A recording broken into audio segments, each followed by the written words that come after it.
Well, good morning. It is Saturday, April 29th, and for the first time, we're going to take a look at some entry points, and it's going to be kind of tough.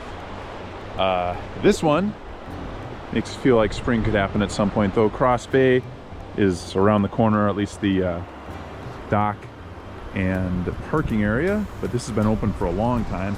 It's nice to see the open water. Water's starting to come down, but I think it'll probably go back up once we warm up again. The reason that I'm not on the dock over there is because you can't get to it. There's still knee-deep snow to walk down to the Cross Bay dock.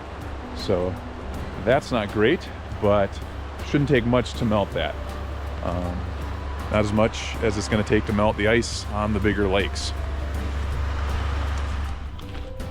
Here's where the Cross River flows into Gunflint Lake with the cool new bridge here. And it's a lot of open water, but out there, Gunflint is still locked up tight shore to shore. It's quite the flooding going on here with all this water pouring in and really nowhere to go once it hits the lake. Holy smokes.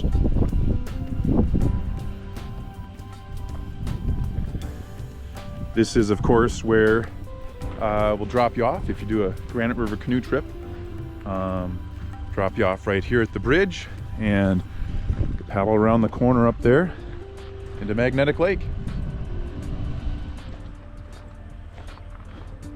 Seagull. And that's an awful lot of ice, but there definitely is some good news, and that ice is pulled up and away from shore, and the ice is floating, which is really good for melting quickly.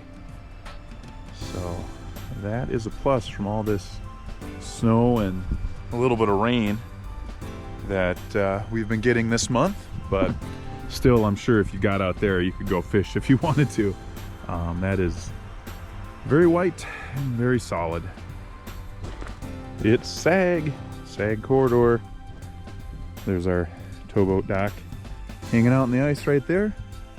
Looks pretty solid up here. Surprisingly, more solid than Seagull looked like, but there isn't a massive amount of water flowing in right here like there is up at Seagull from Seagull Creek. So it is still pretty locked in, but pulling away from shore a little bit there, which is good. Water is high. Looks like the ice is also floating here, which is really, really good for melting fast once it gets warm.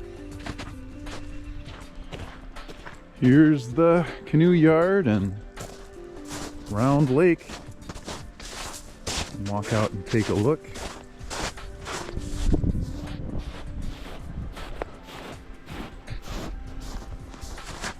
It's sloppy, a little bit of slush, pretty solid.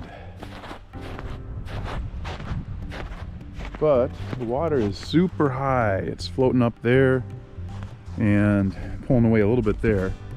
So it's not all bad news. I think that despite all the lakes being locked up super tight, I think we still have a reasonable chance at fishing opener being, having open water by fishing openers, because it's really going to get warm starting around May 3rd, May 4th, and all the creeks are open, all the rivers are open, and water is moving. And when that warm water starts dumping into these lakes, combine that with warm temperatures, it's going to start to go fast. So still pretty optimistic about fishing opener. Anything before that is probably a total loss here on the Gunflint Trail, other than maybe Cross Bay and Larch Creek. But yeah, we'll see what happens.